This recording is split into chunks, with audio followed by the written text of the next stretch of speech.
Meus queridos irmãos, a paz do Senhor Jesus Cristo. Aqui é o pastor Luiz Fabiano Leles e nós estamos aqui iniciando um novo trimestre da Escola Bíblica Dominical.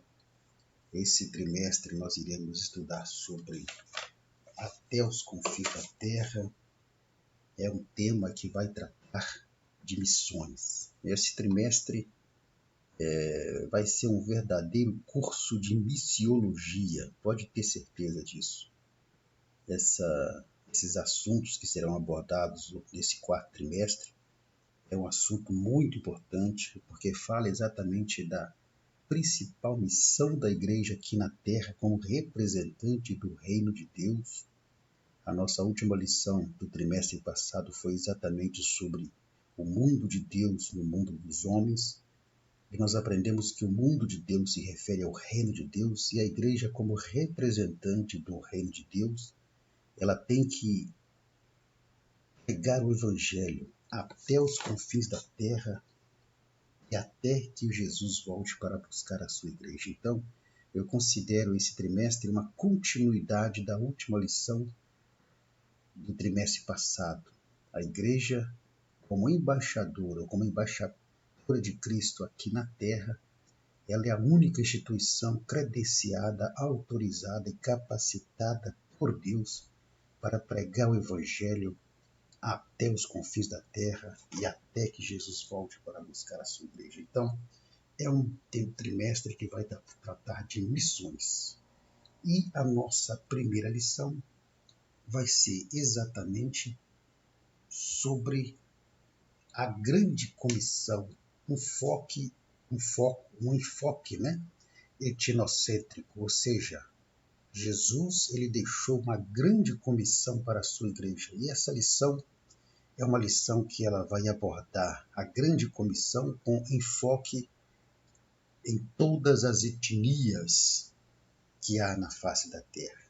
E o que é uma etnia? Nós podemos dizer que etnia nada mais é do que um grupo de indivíduos que eles compartilham características, homogêneas, características culturais, linguísticas, religiosas, históricas, E essas características são específicas e diferenciam esses grupos de outros grupos, apesar de estarem no mesmo país. Um grande exemplo de etnia é exatamente dentro do nosso país, são os índios. Os índios é uma etnia dentro do nosso país. Eles possuem uma cultura específica, possuem uma religião específica, possuem características históricas específicas, o que acaba diferenciando dentro desse aspecto dos demais brasileiros. Por exemplo, no Iraque nós temos lá os curdos, a maioria curda, e de outras etnias. Então, a primeira lição, ela vai ter um enfoque exatamente em todas as etnias da face da Terra. Poderíamos dizer, então, que a grande comissão, um enfoque para todas as nações, para todos os povos. E o textuário dessa lição diz assim: E disse-lhes, ide por todo o mundo e pregai o evangelho a toda criatura. Marcos 16 e o verso 15. E a verdade prática diz exatamente assim: a ordem imperativa de Jesus aos seus discípulos aponta para a universalidade da pregação do Evangelho no mundo. Então, a ordem imperativa de Jesus aponta para a universalidade da pregação do Evangelho no mundo.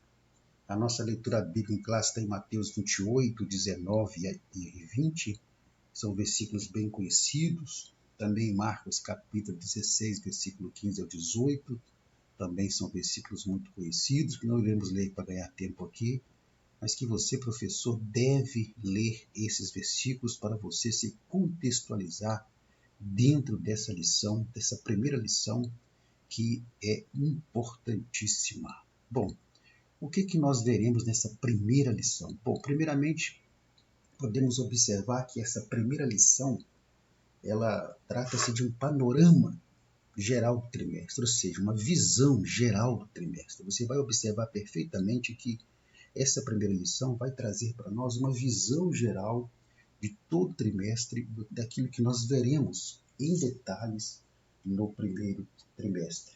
E dentro dessa visão geral, nesta primeira lição, o que nós veremos? Primeiro, nós vamos ver o que é a grande comissão, o que é essa grande comissão que foi dada por Jesus.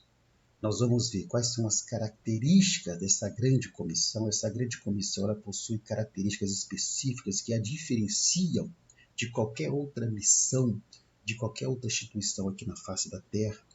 Nós vamos ver também a grande comissão e a evangelização transcultural, ou seja, a evangelização transcultural, ela faz parte dessa grande comissão e nós vamos ter uma aula, a lição número 2 vai ser só sobre evangelização transcultural. Aqui vai ser só um panorama, né? Só uma visão geral.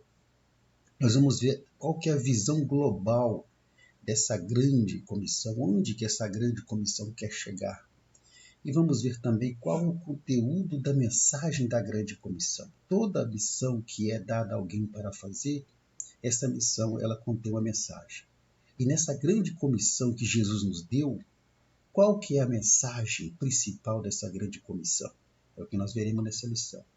E por fim nós vamos ver também qual deve ser a postura da igreja diante dessa grande comissão. Então nós vamos analisar todos esses fatos de maneira detalhada nessa lição que, repito, é uma visão geral de todo o nosso trimestre. Vamos então, sem perda de tempo, ao nosso primeiro tópico, onde nós abordaremos sobre a grande comissão. Vamos entender essa grande comissão dada pelo Senhor Jesus. Lembrando que o meu lema é explicar, simplificar e não complicar. Então, esse trabalho que eu faço, eu tenho o objetivo de tornar a lição o mais simples e objetiva possível para que a mesma seja de fácil entendimento, tanto para o professor, como também para os alunos e para aqueles que gostam do nosso trabalho e acompanham o nosso trabalho de simplificação.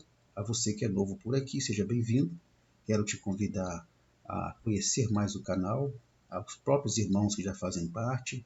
Se você for na playlist do canal, você vai ver que há outros estudos e outros temas abordados lá, tanto em vídeo como no formato de podcast, no formato de áudio apenas, tá bom? E sejam bem-vindos todos. Bom, vamos lá. Vamos entender um pouco sobre essa grande comissão. Bom, a imagem sugestiva que nós colocamos ali já sugere para nós o que é a grande comissão. Então, a primeira coisa que nós temos que passar para os nossos alunos é levá-los a entender o que é essa grande comissão. E aí essa imagem já sugere, porque essa imagem ela sugere o momento em que Jesus estava exatamente passando essa grande comissão para os seus discípulos. Então, a grande comissão nada mais é do que uma ordem que Jesus deu aos seus discípulos para que eles pregassem o evangelho ao mundo todo e fizessem discípulos. Então, em Mateus 28, 19 ao 20, que é a nossa leitura bíblica e classe, você vai ver exatamente isso escrito lá. Lá está escrito assim: portanto, olha só, não, 19 e 20, né? Portanto, ide e ensinai todas as nações, batizando-os em nome do Pai, do Filho e do Espírito Santo. E Marcos 16, 15, ide por todo o mundo e pregai o Evangelho a toda criatura. Essa ordem foi dada para os discípulos. Agora, a pergunta que eu sugiro que você faça, professor, para a sua classe é: essa ordem, ela é restrita apenas aos discípulos? Evidentemente que não. Essa ordem, ela é uma ordem atemporal. O que é algo atemporal? Que vale para todas as épocas. Então, ali, os discípulos, eles estavam representando a igreja. Então, se Jesus deu essa ordem para eles, logo essa ordem ela é extensiva para a igreja de Cristo. Então, essa ordem deve também ser cumprida pela igreja. Então, a grande comissão nada mais é do que essa ordem de pregar o evangelho, de fazer discípulos, uma ordem que é dada aos discípulos, mas que é extensiva à igreja porque ela é uma ordem atemporal. Pois bem, essa grande comissão, que nada mais é do que essa ordem que Jesus deu para pregar o evangelho, ela tem algumas características que são muito específicas. E as imagens que você está vendo aí sugerem exatamente quais são essas características dessa grande comissão. Primeira característica é que essa ordem é uma ordem imperativa. Marcos 16,15 diz o seguinte: ide por todo mundo e pregai o evangelho. A palavra ide, o termo ide, ali está no imperativo. E isso significa o quê? Que essa grande comissão, que essa ordem de pregar o evangelho, além de ser atemporal, ela é uma ordem que não é uma opção a ser considerada, mas é um mandamento a ser obedecido. Ou seja, aquele que aceitou Jesus como Salvador e serve ao Senhor Jesus, ele não tem como opção pregar o Evangelho. Ele tem que pregar o Evangelho, porque é uma ordem imperativa do Senhor Jesus. Então, essa é a primeira característica. Eu não posso dizer assim, eu não vou pregar o Evangelho, eu escolho não pregar o Evangelho. Não é uma opção, não é uma escolha. Todo aquele que está servindo ao Senhor Jesus, que já nasceu de novo, ele tem que pregar o Evangelho. Quando você vai para 1 Coríntios capítulo 9, 16, esse versículo aí, ele tinha que estar na ordem imperativa, mas o apóstolo Paulo, em 1 Coríntios capítulo 9, verso 16, falando dessa ordem imperativa, ele vai dizer exatamente o seguinte, porque se anuncio o Evangelho, eu não tendo que me gloriar, pois me é imposta essa obrigação, e ai de mim se não anunciar o Evangelho. Então, a primeira característica dessa grande comissão, que é essa ordem de pregar o Evangelho, é que é uma ordem imperativa.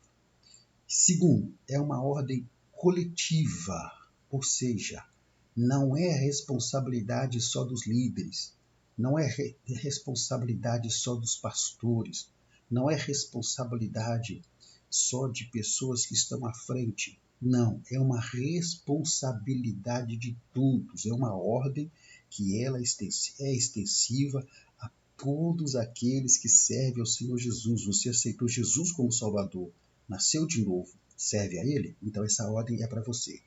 É uma ordem para todos, todos, todos, todos. Vamos lá. Terceira característica é que essa é uma ordem que envolve um processo gradual pleno, ou seja, essa ordem de pregar o Evangelho, ela envolve um processo, que é um processo gradual, que vai levar a uma completude. O que inclui, então, essa ordem dentro desse processo? Inclui o ensino, o discipulado, que é fazer discípulo, e a integração do novo convertido à Igreja Corpo de Cristo através do batismo nas águas. Então, Mateus 28, 19 e 20 diz exatamente isso.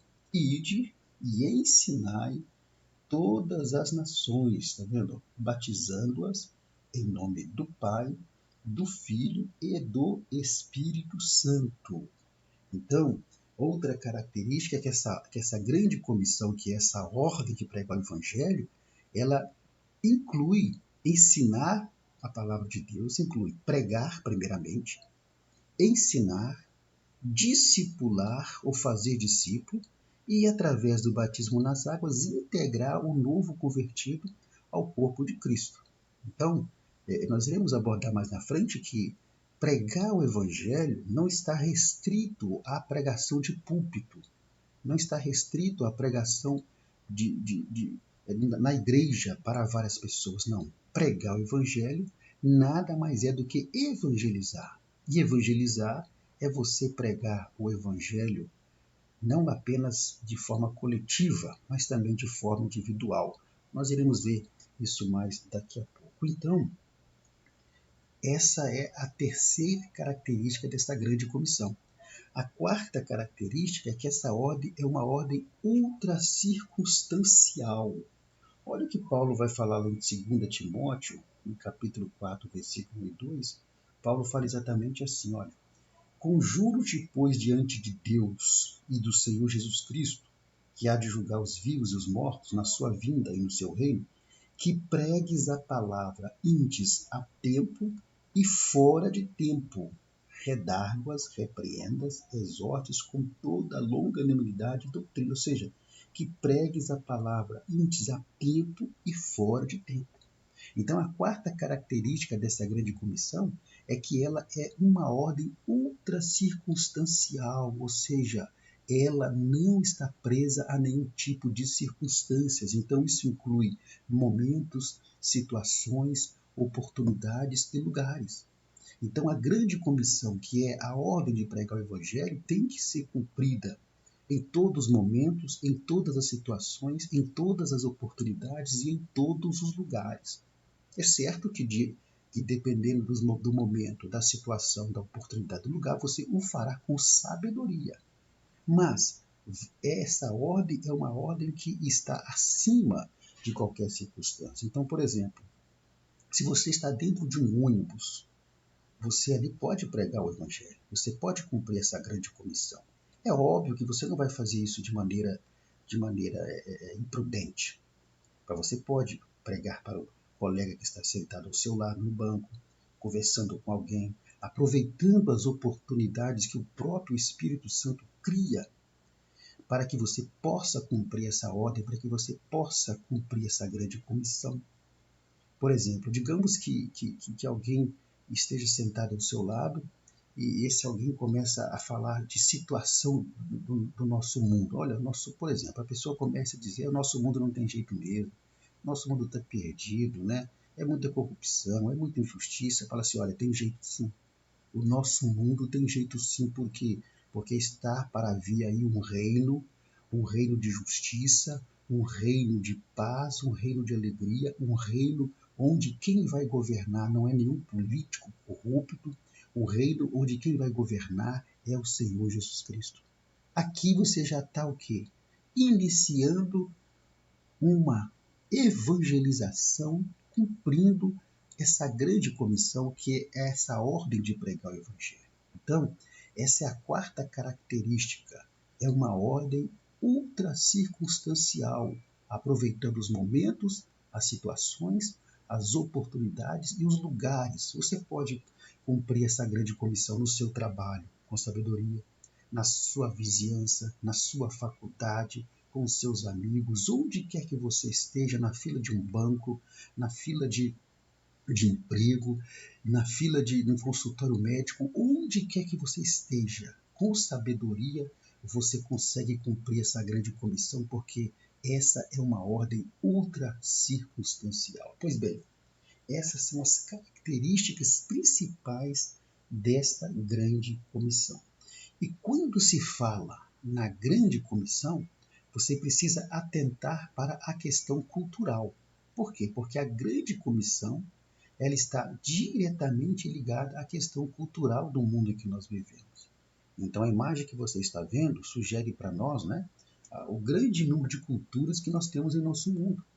Então, essa grande comissão dada por Jesus, que é a ordem de pregar o Evangelho, que já vimos que ela é imperativa, que ela é coletiva, que ela envolve um processo e que é uma ordem ultracircunstancial, então essa grande comissão implica também em cumpri-la em sua plenitude. Cumpri-la em sua plenitude implica em cumpri-la da forma conforme as suas características, anunciando o Evangelho também em culturas diferentes. E não apenas na própria cultura que você está inserido. Nós vimos lá atrás que dentro do próprio país existem grupos de indivíduos com culturas diferentes. E nós demos o exemplo aqui, no nosso caso, dos índios, dos ciganos, que têm uma cultura diferente. Então, cumprir essa grande comissão é exatamente você também pregar o Evangelho para esses grupos de cultura diferente, que pode estar dentro do seu país ou também fora do seu país. Como você talvez não possa ter a oportunidade de ir para fora do seu país, então você pode pregar para os grupos de culturas diferentes dentro do seu próprio país. E aqui é que está o grande desafio. Por quê? Porque cumprir essa grande comissão anunciando o evangelho em todas as culturas, implica em entender, primeiramente, que nós não podemos desprezar a cultura de um povo a quem a gente pretende evangelizar. Nós não podemos desprezar, por exemplo, a cultura dos ciganos. Não podemos desprezar a cultura dos índios. E nem tampouco podemos infringir a nossa cultura a eles. Por exemplo, os índios, eles têm uma cultura, dependendo da sua tribo, por exemplo, de andar nus. De andar nus. Você não vai impor a sua cultura a eles de andar vestido. Lá em 1 Coríntios capítulo 1, versículo 1 e 2, diz assim, olha, Paulo, chamado apóstolo de Jesus Cristo, pela vontade de Deus e o irmão Sóstenes, a igreja de Deus que está em Corinto, aos santificados em Cristo Jesus, chamados santos, com todos os que em todo lugar invocam o nome do Senhor Jesus Cristo, deles e nós. Paulo aqui está abordando todas as culturas. Então, quando se fala em cumprir essa grande comissão em culturas diferentes, você precisa entender isso. Você não pode desprezar a cultura de um povo, mas também não pode infringir a sua cultura. Por outro lado, você tem que entender que a cultura de um povo ela tem que ser avaliada, ela tem que ser provada pelas Sagradas Escrituras. Então, existe culturas que elas são contrárias à palavra de Deus. E aí, você tem que ter uma grande sabedoria para poder pregar a esses grupos com essa cultura diferente. E por quê que essas culturas precisam ser avaliadas e provadas pela Sagrada Escritura? Exatamente porque com a queda do homem, né, com o pecado original, a cultura de muitos povos foi manchada. E muitas culturas passaram a ser dominadas por ações demoníacas. Então nós temos culturas aí onde há por trás dessa cultura, na verdade, uma ação demoníaca que precisa ser vencida. Então, para poder cumprir essa grande comissão de pregar o evangelho em culturas diferentes, é preciso ter um preparo, é preciso ser feito com sabedoria, principalmente para povos com culturas antibíblicas, para povos com culturas que ferem a palavra de Deus. E aí, então, você precisa ter um certo preparo e uma certa sabedoria para cumprir essa grande comissão. Repito, essa cultura ela pode ser diferente, pode ser dentro do seu próprio país ou em outro país. De qualquer forma, é preciso, dependendo da cultura, que se tenha sabedoria e preparo para cumprir essa grande comissão. Bom, quando se fala em cumprir essa grande comissão, também, além de você atentar para a questão cultural, você precisa também entender que a grande comissão ela envolve o discipulado. Faz parte da grande comissão discipulado, e vamos reforçar isso mais na frente, se não me engano, no terceiro tópico. A ordem que Jesus deu é fazer discípulo em todas as nações. Então, quando Jesus fala em todas as nações, significa que não é apenas no seu país, não é apenas no seu estado, mas é a todo um grupo de pessoas e etnias espalhados pelo mundo. Então, nós observamos que quando se fala num país, o que é um país? O país é uma nação politicamente definida. Então, o nosso Brasil é um país. Já a etnia, aqui repetindo para você, a etnia é um grupo, é um povo, culturalmente definido com uma língua, uma cultura própria, ou seja, uma ordem. Então, a ordem da grande comissão é uma ordem etnocêntrica, conforme o tema da lição de hoje diz. E é uma ordem também transcultural, ou seja, é uma ordem que envolve um discipulado para todas as etnias, uma ordem que envolve também um discipulado para todas as culturas, o que precisa, evidentemente, ser feito com muita sabedoria de Deus e, dependendo dos casos, com preparo próprio para que assim possa ser feito. Pois bem, agora, quando se fala na grande comissão, então fala-se também no discipulado e qual que é o objetivo da grande comissão? Então, a grande comissão ela tem que ter uma eficácia, ela tem que ter um objetivo. Então, a eficácia e os objetivos da grande comissão para a missão da igreja são fundamentais. Fundamentais. para que a grande comissão seja eficaz, ela precisa estar atrelada a algumas situações. Então, como que a grande comissão ela pode alcançar a sua eficácia? E para que ela alcance a sua eficácia e para que ela alcance os seus objetivos, essa grande comissão ela deve ser realizada por qualquer pessoa? É uma pergunta que você pode fazer para a sua classe. É uma pergunta que ela deixa o aluno meio confuso. A pergunta é: qualquer pessoa, você pode reforçar o termo qualquer pessoa pode pregar o evangelho? Sim ou não? Evidentemente que não. Por quê? Porque para que a grande comissão ela seja eficaz e alcance os seus objetivos, que é a salvação de almas, primeiro, ela precisa ser realizada por pessoas convertidas. Então não é qualquer pessoa. Tem que ser uma pessoa convertida. Na 2 Coríntios 5,17 fala, né? Aquele que está em Cristo, nova criatura é. As coisas velhas se passaram, eis que tudo se fez novo. Como uma pessoa vai falar de uma coisa que ela não conhece? Como que ela vai falar de uma salvação que ela mesma não tem essa experiência? Então, para que a grande comissão seja eficaz e alcance os seus objetivos, ela precisa ser realizada por pessoas que tenham a sua própria experiência de salvação, por pessoas que nasceram de novo. Como um ladrão que não nasceu de novo, que não aceitou Jesus como Salvador, vai pregar para alguém, se ele mesmo não alcançou a salvação?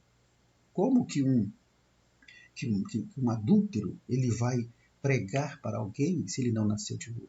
Como que um viciado vai pregar para alguém se ele não nasceu, não sabe do que ele está falando?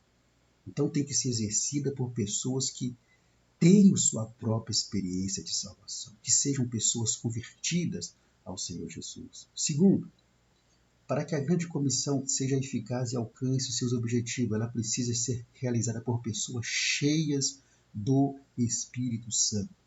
Depois você lê Atos capítulo 3, versículos 6 a 11, quando eu digo que essa grande comissão, para ser eficaz, para alcançar os seus objetivos, ela precisa ser realizada por pessoas cheias do Espírito Santo, você não necessariamente aqui eu estou dizendo que a pessoa tem que ser batizada com o Espírito Santo. Ser batizada com o Espírito Santo é uma coisa, ser cheia do Espírito Santo é outra.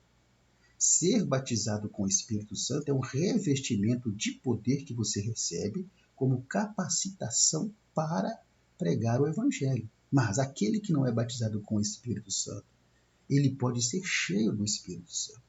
E qual que é a diferença entre ser cheio do Espírito Santo e ser batizado do Espírito Santo? Olha, ser cheio do Espírito Santo está diretamente ligado ao fruto do Espírito. É quando o crente ele vive na sua vida ou tem na sua vida o fruto do Espírito, Gálatas 5:22. E isso é ser cheio do Espírito Santo. E ser batizado com o Espírito Santo é uma promessa individual que a pessoa ela pode receber ou não. Porque se nós condicionarmos aqui que só pode pregar o Evangelho, só pode cumprir essa grande comissão quem for batizado no Espírito Santo, logo então a ordem de Jesus então ela é restrita. E nós aprendemos que a ordem do Senhor Jesus ela é coletiva. Então, ser cheio do Espírito Santo tem a ver com viver uma vida segundo o fruto do Espírito. E se ela é batizada no Espírito Santo ou não, mas ela é cheia do Espírito Santo, porque vivendo uma vida conforme o fruto do Espírito, ela vai viver uma vida de amor, de paz, de longanimidade, de paciência, de mansidão, de temperança, de domínio próprio. Isso é ser cheio do Espírito Santo. Como uma pessoa descontrolada, uma pessoa que vive bebendo, uma pessoa que não tem domínio próprio em relação à bebida, em relação aos vícios, em relação a tantas outras situações, ela vai pregar o Evangelho. Não terá credibilidade. Então, para que a grande comissão tenha eficácia, tem que ser realizada por pessoas cheias do Espírito Santo. Segundo, para que a grande comissão ela tenha eficácia, ou seja, eficaz e alcance seus objetivos, ela precisa ser realizada por pessoas que vivam a prática do Evangelho.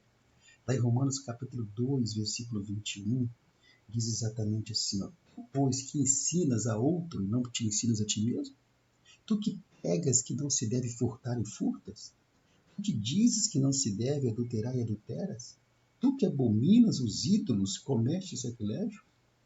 Aí o versículo 24. Porque, como está escrito, o nome de Deus é blasfemado entre os gentios por causa de vós. O que é isso aqui? São pessoas que não vivem a prática do Evangelho. Então, o mau testemunho ele contradiz o Evangelho. Então, essa grande comissão, para que ela seja eficaz, para que ela alcance os objetivos, que é a conversão do ouvinte, é preciso que ela seja realizada por pessoas que vivam a prática do Evangelho, porque se ela não vive aquilo que ela está pregando, não terá eficácia, não por causa do Evangelho, porque o Evangelho é o poder de Deus, mas por causa do mau testemunho da pessoa que está contradizendo o Evangelho. Essa imagem que você está vendo aí, desse homem com a Bíblia aberta aí, saindo da Bíblia, esse coração de fogo ali representando o quê?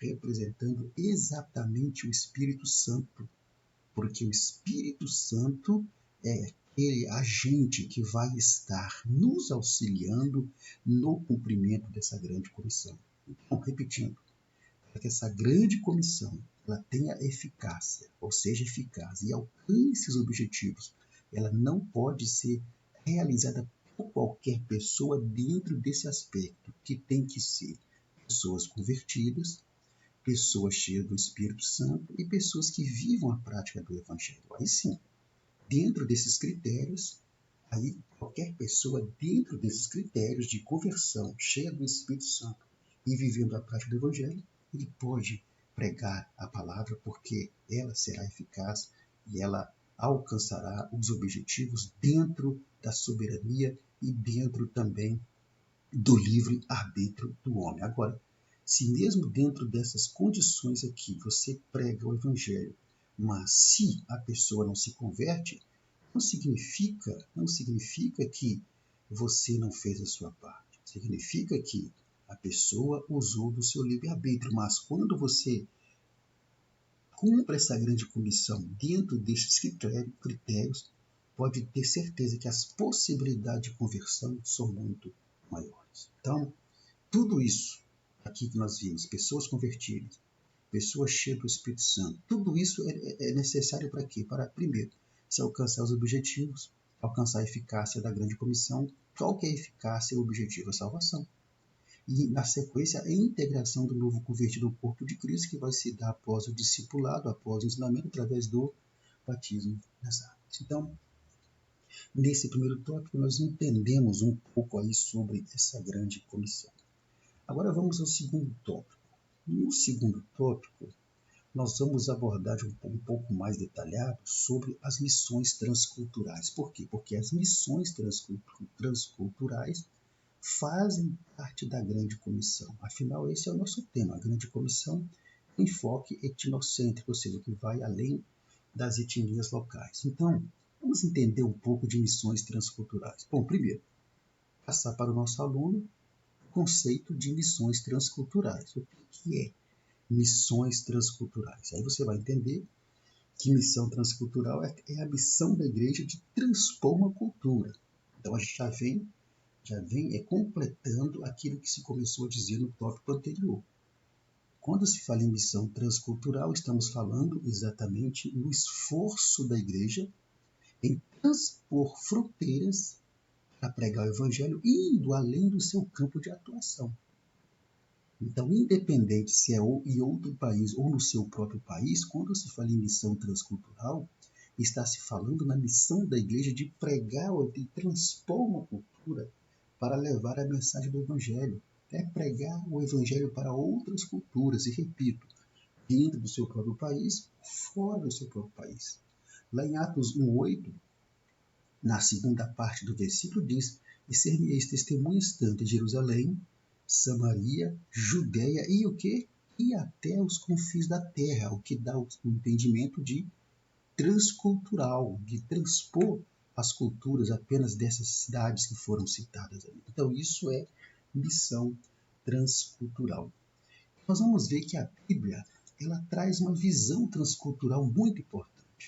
Então, quando se fala em missão transcultural, que faz parte da grande comissão, nós vamos ver que a Bíblia ela é um modelo que deve ser seguido em se tratando de lições culturais. Por quê? Porque quando você observa a Bíblia, você vai encontrar vários textos que mostram o cuidado de Deus para que as pessoas, independente da cultura, independente da etnia, possam ser salvas.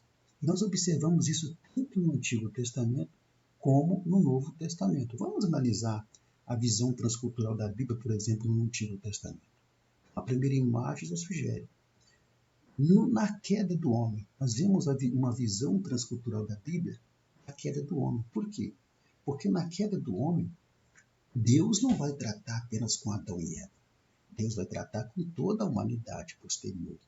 E da mesma forma, Deus não vai prometer restauração sobre Adão e Eva.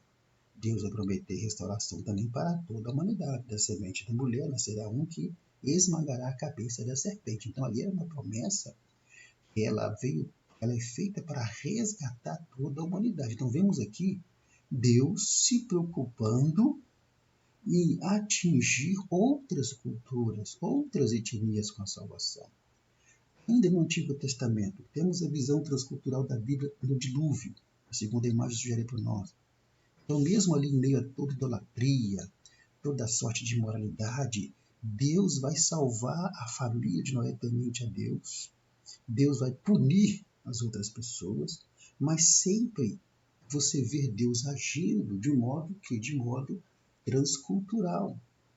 Ainda no Antigo Testamento, na eleição de Israel como povo escolhido, nós vamos ver que Deus escolhe Israel para abençoar outros povos, inclusive os gentios. Ou seja, mesmo na eleição de Israel como um povo escolhido, você não vê Deus abençoando apenas Israel.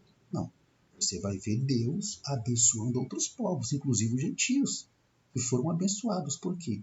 Porque através da nação de Israel é que vai nascer quem? É que vai nascer o Salvador, que é Cristo. Então vemos aqui a visão transcultural da Bíblia mostrando um Deus que sempre se preocupou com outras culturas e com outras etnias. Vamos ao Novo Testamento. Por exemplo, no Novo Testamento, qual que é a visão cultural da Bíblia, transcultural da Bíblia, né, no Novo Testamento? Primeiro, no Pentecoste, Atos capítulo 2, a primeira imagem. Lá diz que eles começaram a falar em línguas, né, em outras línguas, conforme o Espírito Santo lhes concedia que falasse. É bom ressaltar e lembrar as línguas que eles falaram ali no dia do derramamento do Espírito Santo eram línguas das pessoas de outros países que estavam ali, né, em Jerusalém para a festa ali de Jerusalém. E eles ouviram os discípulos falarem suas línguas. Então, aquilo ali tornou claro que o Evangelho não se limita a uma cultura, um idioma. O Evangelho não se limitou ali aos discípulos e aos irmãos que estavam ali no cenáculo orando. Não. Através daquela manifestação de línguas de outras nações, ali Deus estava mostrando que Ele também tem uma preocupação com outras culturas, com outras etnias. Olha que maravilha. Outra, ainda, a visão transcultural da Bíblia no Novo Testamento, o evento de Pedro e Cornélio. Lá em Atos capítulo 10, a segunda imagem, quando Pedro tem uma visão, né, de um lençol que descia e dentro desse lençol havia toda espécie de animais e de répteis. Quando Pedro tem essa visão, aquela visão fez Pedro entender que Deus não faz acepção de pessoas, que o Espírito Santo também foi derramado sobre os gentios, confirmando para Pedro que a salvação não era só para os judeus, que a salvação era para todos os demais povos de culturas e etnias. Prosseguindo aqui, outra visão, outro evento que mostra a visão transcultural da Bíblia no Novo Testamento é nas viagens missionárias de Paulo. Em todas as viagens missionárias, Paulo teve na Grécia, teve na Ásia. Então, são exemplos de missões transculturais realizadas por esse grande homem de Deus, mostrando que Deus é um Deus transcultural. Então, essa é a visão transcultural da Bíblia. E aí, para completar essa visão transcultural da Bíblia, o que Deus vai fazer? Então, já no Novo Testamento, Deus ele vai escolher a sua igreja, vai nomear a sua igreja, capacitar a sua igreja, autorizar e credenciar a sua igreja, estabelecendo a sua igreja aqui na terra com uma única missão: de expandir o seu reino para todas as nações, para todas as culturas, para todas as etnias. Então, em Atos 16, versículo 5, diz exatamente assim, Atos 16 e o verso 5 diz assim: de sorte que as igrejas eram confirmadas na fé e cada dia cresciam em número. E ali fala, passando pela Frígia, pela província da Galácia. Então, Deus vai deixar a sua igreja aqui na terra. E a sua igreja vai ser a responsável. A sua igreja vai ser o agente propagador do reino de Deus para todas as nações, para todas as culturas. Por quê? Porque a visão transcultural da Bíblia é a visão de um Deus que se preocupa com a salvação de todas as nações, de todos os povos, de todas as culturas e também de todas as etnias. Mas, para que se possa propagar o Evangelho, uma missão transcultural, para que se possa cumprir essa grande comissão, essa ordem de pregar o Evangelho, e aqui estamos analisando a questão pregando o Evangelho numa missão transcultural, existem algumas barreiras. Barreiras que são barreiras que visam impedir o avanço do Evangelho da missão transcultural. Então, essa imagem que você está vendo desse bonequinho com 3 barreiras à sua frente, ele pensando como fazer, é ilustrando exatamente as barreiras que existem nas missões transculturais. Primeiro, barreiras geográficas, nações e novas culturas, nações que estão distantes, lugares que estão distantes. Essa barreira é fácil de vencer, porque hoje os meios de locomoção, os meios de mobilidade tecnológicos são muito rápidos. Outra barreira, mas existem muitos lugares de difícil acesso, nações, novas culturas. Outra barreira é as barreiras culturais. Aí envolve os costumes, os hábitos, os valores de vida desses grupos, né, com culturas diferenciadas. Quais são os costumes deles, os hábitos deles. E aí, dependendo do grupo, você tem que se adaptar àquela cultura, tomando cuidado, como vimos no primeiro tópico, para que você não se adeque a uma cultura que é contrária à palavra de Deus. Por exemplo, tem um país, não sei se é na Somália, se não for a Somália, me perdoe, depois vocês me corrigem aí, mas eu acho que é na Somália, onde as famílias, elas comem, todas sentam em volta de uma panela muito grande e todos pegam com a mão a comida na mesma panela. Não é uma cultura antibíblica, é um hábito, é um costume deles. E aí, se um missionário estiver ali e não se sentar com eles ali no chão e comer dando com a mão da mesma panela que todos pegam, ele não será bem recebido. Então, tem que se ter esse cuidado para vencer esse tipo de barreiras culturais, com sabedoria. Outra barreira é a barreira econômica. Diferenças de moedas, né, de comércio, porque para tudo aqui nessa terra precisa-se de recursos econômicos. Temos as barreiras linguísticas, que talvez seja mais difícil de ser transposta, é a barreira linguística por causa das línguas nativas. Por exemplo, existe tribo de índio no Brasil, onde eles têm as línguas nativas. Como é que você vai pregar o evangelho para eles se você não conhece as línguas nativas? Então, carece uma preparação. Temos barreiras religiosas com falsas, né? Com religiões, né? Com religiões radicais, como o islamismo, o ateísmo. O ateísmo é uma religião também, muçulmanos e outros grupos religiosos mais que são extremistas. Temos também as barreiras proibitivas, que são leis que proíbem a pregação do evangelho. Por exemplo, como é que você vai pregar o evangelho num país como a Coreia do Norte, em que você não pode entrar naquele país com nada que tenha conotação cristã? Então, são barreiras que precisam ser vencidas. Cada barreira desta aí representa exatamente um desafio complexo, um mais do que os outros, evidentemente, que exige uma preparação e uma abordagem cuidadosa.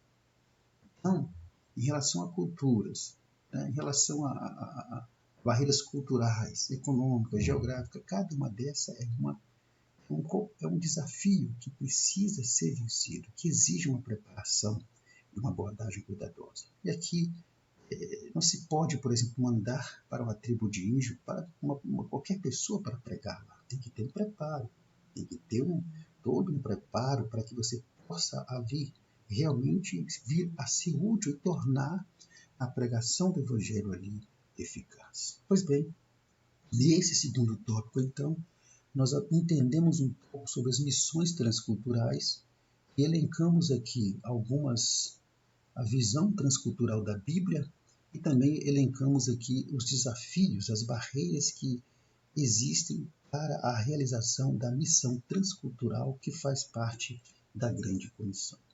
E assim chegamos ao nosso terceiro tópico. Nesse terceiro tópico, nós vamos abordar exatamente sobre a visão global do Evangelho no mundo. Vamos ver aqui a grande comissão e a proclamação do Evangelho. Então, o que vamos ver nesse tópico aqui? Primeiro, olha só, a missão da igreja. Então, a missão da igreja nada mais é do que cumprir a grande comissão. E essa missão da igreja está inclusa dentro da grande comissão. E essa missão implica, pelo menos, em 3 objetivos. O primeiro objetivo da missão da igreja, que está inclusa dentro da grande comissão, é evangelização.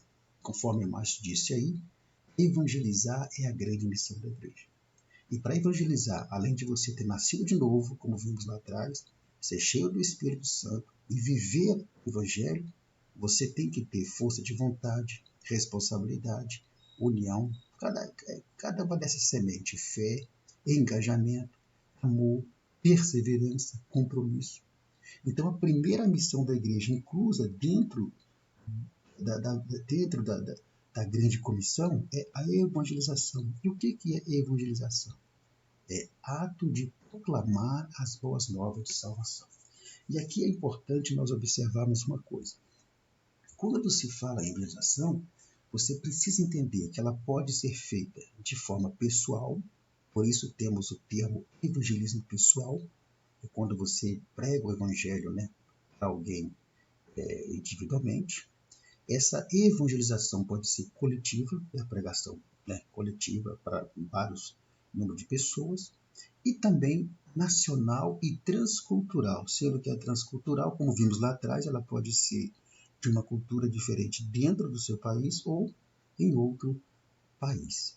Aqui é importante ressaltar o seguinte: quando se fala em pregar o Evangelho, as pessoas precisam entender que pregar o Evangelho não está restrito aos púlpitos da igreja, não está restrito às pregações para grupos coletivos, não. Pregar o Evangelho é evangelizar. E evangelizar é proclamar as boas novas de salvação, que você pode fazer para uma pessoa apenas. Jesus pregou o Evangelho para a samaritana, para Nicodemos. Então, pregar o Evangelho, põe isso na sua cabeça, professor, e passa isso para os seus alunos. Pregar o Evangelho não está restrito à pregação de púlpito, à pregação de forma coletiva, mas também de forma pessoal, no PAP, na cara a cara, individualmente com alguém ali. Isso é evangelização. E ela faz parte da missão da igreja que está diretamente inclusa na grande comissão. Segundo, discipulado. Então, a missão da igreja, que está inclusa na grande comissão, implica em, primeiro, evangelização. Segundo, discipulado. O que é discipulado? É o ato de ensinar o novo convertido a palavra de Deus a fim de que ele se torne um discípulo, um seguidor de Cristo. Isso vai ser feito através do ensino. Qual que é o objetivo do discipulado? É exatamente levar o novo convertido a ter uma vida de santidade, uma vida de fidelidade, um compromisso com Deus e com a sua palavra. Esse é o objetivo do discipulado. Então, em 1 Tessalonicenses 3, versículo 13, diz exatamente assim: para confortar o vosso coração, para que sejais irrepreensíveis em santidade diante de nosso Deus e Pai, na vinda de nosso Senhor Jesus Cristo com todos os seus santos, para que sejais irrepreensíveis. Então, a pessoa aceitou Jesus como Salvador é porque ele ouviu, alguém pregou para ele ouviu o Evangelho pregado por alguém cumpriu a grande comissão, ou de forma coletiva, de forma individual. ele creu no Evangelho, se arrependeu, aceitou Jesus como Salvador, agora ele tem que ser discipulado, isso vai acontecer através do ensino, e aí esse ensino tem o objetivo de tornar uma pessoa mais fiel, para que ele possa estar preparado o terceiro, para o terceiro elemento que faz parte da missão da igreja, que é o batismo nas águas. Então, o batismo nas águas é outra ação que integra a grande comissão. E assim como a ordem imperativa de pregar, o batismo também é uma ordem imperativa. Então, após preparado ali pelo discipulado, o novo convertido ele precisa ser batizado nas águas, por imersão, conforme a imagem sugere para nós aí. Por quê? Porque essa também é uma ordem imperativa. Jesus disse: ide, ensinai todas as nações, batizando-as em nome do Pai, do Filho e do Espírito Santo. Lá em Atos capítulo 8, 36, temos o caso do Filipe, né? De Filipe e Eunuco, que depois de ouvir o evangelho pregado por Filipe, ele disse: olha, eis aí as águas, que impede que eu seja batizado? Filipe vai responder: é lícito de crer, eu creio, foi lá e batizou. Em Atos capítulo 9, do versículo 18, vemos também o apóstolo Paulo sendo batizado. Em Atos capítulo 19, no versículo 5, nós temos outro termo interessante. Os que ouviram foram batizados em nome do Senhor Jesus. É a terceira viagem missionária de Paulo ali na cidade de Éfeso. Então, faz parte da missão da igreja, que está diretamente inclusa na grande comissão. A evangelização, que é a proclamação das boas novas, que pode ser feita de modo coletivo, individual, pessoal, não é isso? O discipulado e o ensino, e o batismo nas águas, para que depois de discipulado, o novo convertido possa ser integrado ao corpo de Cristo através do batismo nas águas. Então, quando se fala na missão da igreja, estamos falando no cumprimento da grande comissão. E a grande comissão, ela tem uma mensagem. Qual que é a mensagem do evangelho da grande comissão? Não é uma mensagem para esta vida, é uma mensagem para a vida eterna. Então, a mensagem do evangelho da grande comissão, que será executada pela igreja, é uma mensagem que tem de levar em conta o apelo ao quê? Ao arrependimento para o perdão dos pecados. Em Lucas 24, 46 e 47, diz exatamente assim: e disse-lhes: assim está escrito, e assim convinha que Cristo morresse e ao terceiro dia ressuscitasse dos mortos, e em seu nome se pregasse o arrependimento e a remissão dos pecados em todas as nações. Aqui envolve culturas, etnias, todos os povos, começando por Jerusalém. Então a mensagem, o conteúdo da mensagem da grande comissão é o evangelho. E a Bíblia diz que o evangelho é o poder de Deus. E aí quando o homem ouve o evangelho e tocado pelo Espírito Santo, ele arrepende-se dos seus pecados. E aí a sua vida vai mudar. A imagem que você está vendo ali sugere para nós um homem que ele está arrependido dos seus pecados. Alguém o pregou para ele, ele ouviu, creu, aceitou Jesus, e lá atrás vemos Jesus agora impedindo Satanás, que está com a espada na mão ali já para poder escravizar esse homem. É como se Jesus estivesse dizendo, parando o adversário, dizendo assim: aqui não, porque este agora se arrependeu dos seus pecados, agora ele está nos meus braços, ele está sob os meus cuidados. Então Jesus ele vai instruir os seus discípulos exatamente a pregar o arrependimento, porque o arrependimento leva o homem a pedir perdão pelos seus pecados. Ele recebe esse perdão. Então esse chamado central na missão transcultural aponta exatamente para a necessidade universal da reconciliação com Deus. Por isso que o conteúdo da mensagem da grande comissão é o evangelho, poder de Deus. Não esse evangelho oba-oba que está aí. Não esse evangelho venha como está e continue como está. Não esse evangelho que prega para esta vida, mas o evangelho que prega para a vida eterna. Quando se fala em grande comissão, você tem que se lembrar que a igreja ela é capacitada por Deus para cumprir essa grande comissão. Então, a igreja não tem desculpa para cumprir a missão dela, que está dentro dessa grande comissão. Por quê? Porque para cumprir e executar a sua missão, a igreja dispõe da atuação e da capacitação do Espírito Santo. Nós vemos que, ao longo da igreja primitiva, vemos o Espírito Santo usando e capacitando seus servos para cumprir a missão de pregar o Evangelho. A imagem que nós colocamos ali sugere uma mão pegando fogo em cima de uma pomba, porque as mãos está relacionada ao trabalho. A pomba e o fogo está representando o Espírito Santo. Então, se nós queremos, para nós cumprirmos e executarmos a grande comissão, exercendo a missão de pregar o Evangelho, nós temos o que? A atuação, a direção e a capacitação do Espírito Santo. Ah, mas eu sou tímido. O Espírito Santo te capacita. Ah, mas eu não sei falar. O Espírito Santo te ajuda a falar. Ah, mas eu não tenho coragem. O Espírito Santo te dá coragem. Mas eu não sei falar direito. O Espírito Santo fala, ele usa você. Usa você. Então não há desculpa. A igreja ela é capacitada pelo Espírito Santo. E agora, o que é interessante é que essa capacitação ela não confere apenas poder para pregar o Evangelho, não.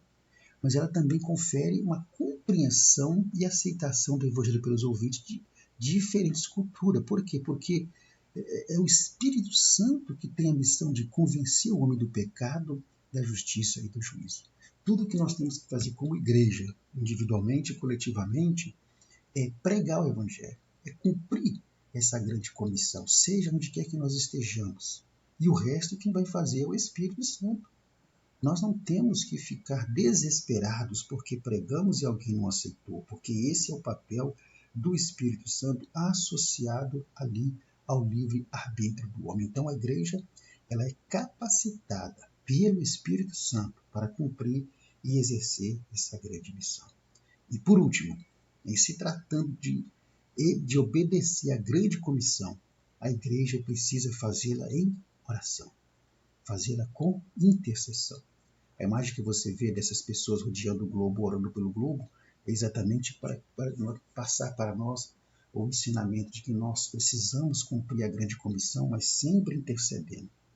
Então, essa intercessão persistente, pela conversão dos perdidos, deve ser uma prática essencial na missão transcultural. Quando nós fazemos missão, seja ela transcultural ou não, transcultural porque vai além da nossa cultura, da cultura do seu campo de atuação, nós precisamos fazê-la orando para que o Evangelho venha transformar a vida das pessoas. Então, essa grande comissão ela deve ser executada rogando a Deus que os pecadores se arrependam e creiam no Evangelho. É executando, orando, pedindo a Deus para que o Espírito Santo venha falar no coração das pessoas e elas possam receber Jesus como Salvador, crendo no Evangelho do Senhor Jesus.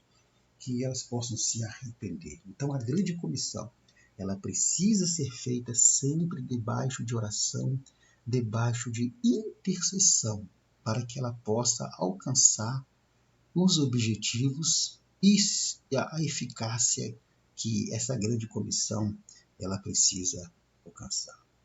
Bem, meus queridos, assim chegamos ao final de mais uma lição, dessa primeira lição desse trimestre.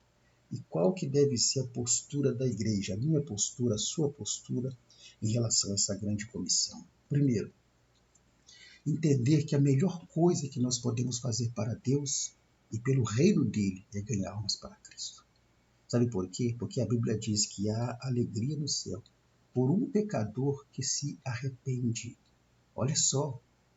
Então, quando nós somos fiéis a esse chamado de pregar o Evangelho, de cumprir essa grande comissão, nós estamos sendo instrumento de Deus para transformar a vida das pessoas e também para a glória do nome do Senhor.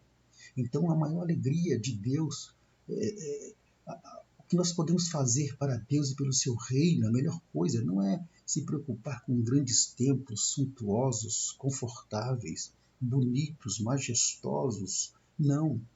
Deus não se alegra com isso, mas quando nós ganhamos almas para o reino de Deus, quando ganhamos almas para Cristo, até festa no céu existe. Segunda postura, entender que há muitos povos neste mundo para serem alcançados pelo Evangelho. Mesmo com toda a globalização que nós temos no mundo inteiro, ainda há muitas pessoas no mundo que precisam ouvir o Evangelho. Então Deus conta com cada crente comprometido, com cada um de nós que esteja envolvido com a causa do seu reino. E a causa principal do reino de Deus é ganhar almas para o Senhor Jesus. Deus conta com você, Deus conta comigo. Não é uma responsabilidade do pastor apenas, do líder, não. É uma responsabilidade de todos aqueles que nasceram de novo. E Deus conta com cada um de nós para cumprirmos e executarmos essa grande comissão, sabendo que aquilo que nós fazemos para Deus não é vão, Senhor. A nossa obra, o nosso trabalho tem uma recompensa. Tudo aquilo que fazemos para Deus tem uma recompensa. Então, lá em 1 Coríntios, capítulo 15, versículo 58, diz assim: Portanto, meus amados irmãos, sede firmes e constantes, sempre abundantes na obra do Senhor, sabendo que o vosso trabalho não é vão no Senhor. Que Deus abençoe a sua vida, que Deus abençoe a vida dos seus alunos, que neste domingo os nossos alunos sejam despertados a entenderem a grande comissão que Jesus deu para que todos nós possamos cumpri-la. Passando para eles que pregar o Evangelho, repito, pregar o Evangelho não está restrito a pregações de púlpito para grandes multidões, mas está relacionado a uma evangelização, seja de modo pessoal, coletivo ou individual. Quando eu prego para alguém, eu estou cumprindo essa grande comissão. Que Deus abençoe a sua vida. No próximo slide que você vê aí é o nosso contato. Se você não conhece o nosso trabalho, você pode ter acesso gratuitamente ao material em PDF slides que eu uso aqui nessa aula em vídeo. Se você quiser receber gratuitamente, basta você entrar em contato comigo pelo zap que você está vendo aí, e eu terei o maior prazer em enviar para você gratuitamente. Na descrição desse vídeo aqui eu sempre deixo um link, convite para você fazer parte de um dos grupos de WhatsApp a nível nacional que eu criei, e nesses grupos eu disponibilizo semanalmente esse material gratuitamente ali. Se você acha que esse trabalho é importante para você, é útil para você, e se você reconhece o nosso trabalho e quer ajudar a mantê-lo, faça a sua contribuição voluntária. Se você quiser saber o porquê dessa contribuição voluntária, basta você me chamar no privado que eu irei explicar para você sem nenhum problema. Eu explico para você o porquê dessa contribuição voluntária. Alguns companheiros cobram mensalmente pelo material que eles fazem, e eu decidi não cobrar mensalmente. Houve um período em que quase precisei fazer isso, mas não o fiz. Preferi deixar como aberto para a contribuição daqueles que reconheceram o nosso trabalho, achar que o nosso trabalho merece uma contribuição voluntária e pode fazê-lo. Deixei dentro do coração de vocês. Mas há uma razão por porquê disso. Se você quiser saber, repito, me chama no privado que eu terei o maior prazer em te explicar, né? Em te explicar. E acredito que o meu material não seja inferior ao material de muitos que cobram, e tem companheiros que cobram caro mensalmente por esses materiais. Então, acredito que o trabalho que eu faço não fica a desejar em relação deles, porém, você faz a sua contribuição voluntária e você não paga mensalmente numa mensalidade.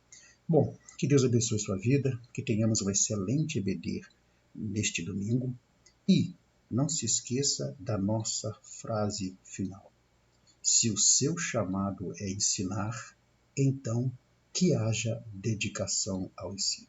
Que Deus te abençoe. Qualquer dúvida, eu estou disponível no privado. Até semana que vem, se o Senhor Jesus não voltar para buscar a sua igreja. Fiquem com Deus, na paz do Senhor Jesus.